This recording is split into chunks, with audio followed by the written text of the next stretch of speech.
L'élection de François Hollande à la présidence de la République va permettre à La Réunion d'écrire une nouvelle page de son histoire pour 5 ans et sans doute pour 10 ans.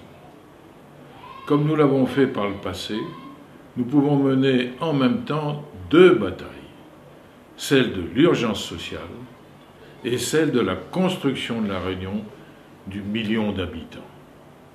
Par exemple, en 1988, nous avons lancé à la fois la bataille de l'égalité sociale et l'idée de la route de moyenne altitude de l'Ouest, qui est devenue la route des Tamarins. Nous avons mené de front ainsi les 2 combats, et nous les avons gagnés, malgré les attaques incessantes de nos nombreux détracteurs. C'est la preuve que s'occuper des difficultés du présent n'est pas incompatible avec préparer l'avenir. Et c'est bien cela le développement durable. Nous avons aujourd'hui la possibilité de redonner à La Réunion son image de pionnière dans le domaine du développement durable. Nous pouvons atteindre notre objectif d'autonomie énergétique. Nous pouvons être un exemple pour les autres îles en montrant qu'il est possible de ne plus importer de carburant. Nous réaliserons des économies, mais surtout nous limiterons les émissions de gaz à effet de serre.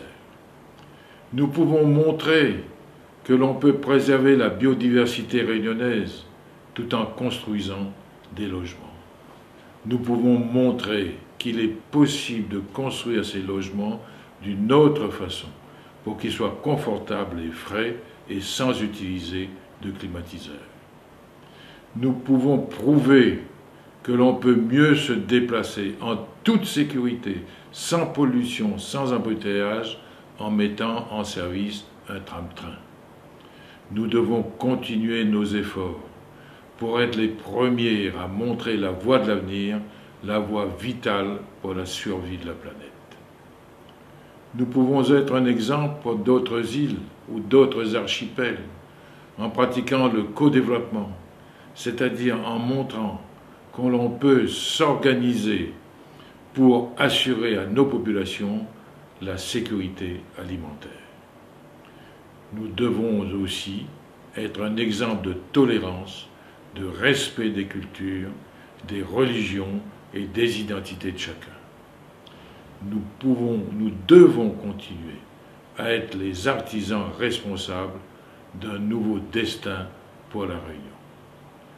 Nous devons continuer nos efforts pour être les premiers à montrer la voie de l'avenir, la voie vitale pour la survie de la planète. Il nous reste encore du chemin à parcourir pour surmonter tous les obstacles, mais l'impossible d'hier peut devenir la réalité d'aujourd'hui et l'action politique peut devenir la sœur du rêve. Ensemble, faisons preuve d'espérance lucide et bâtissons une Réunion nouvelle. Nous pouvons entrer dans une nouvelle ère du développement. Nous pouvons maîtriser la question stratégique de l'énergie.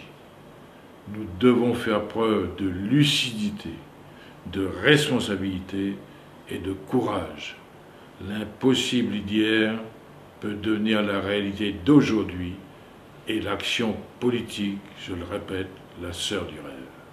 C'est cela faire preuve d'espérance lucide.